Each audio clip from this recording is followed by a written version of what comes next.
Pinaalalahanan ng Department of Environment and Natural Resources o DENR ang publiko sa posibleng dulot ng El Nino sa pangkalahatang sakop nito. Alamin ang detalye sa report ni Carlo Candelaria. Iba't ibang mga banta sa kapaligiran ang posibleng maging epekto ng inaasahang El Nino sa bansa.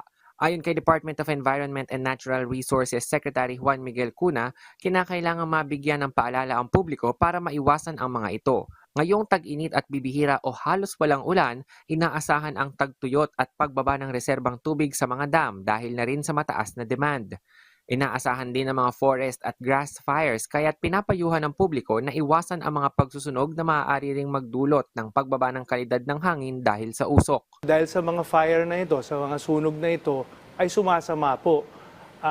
Pagka yung mga tinatawag po nating PM 2.5, yan po ay particulate matter na 2.5 microns. Maliit po yan na pumapasok hanggang sa baga ng tao, ay masamang-masama po ito para sa kalusugan.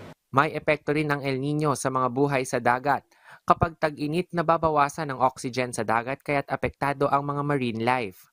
Nagdudulot din ito ng tinatawag na coral bleaching kung saan namumuti ang mga coral reef. May epekto rin ang sobrang init na panahon sa ating biodiversity kung saan nagdudulot ito ng pagkamatay sa iba't ibang mga species na hindi kayang mag-adapt sa nagbabagong klima. Maaari ring magdulot ng mga matinding pag-ulan at pagbaha ang labis na init lalo na sa mga bansang tropikal gaya ng Pilipinas. Sa panahon ng El Nino, tayo mga kababayan ay dapat maging conscious tayong lahat. Lagi natin iniisip ang ating mga kilos, kung paano maapektuhan ang ating supply ng tubig, na makaiwas rin tayo sa mga sunog sa panahon na katulad nito. Carlo Luis Candelaria para sa Pambansang TV sa Bagong Pilipinas.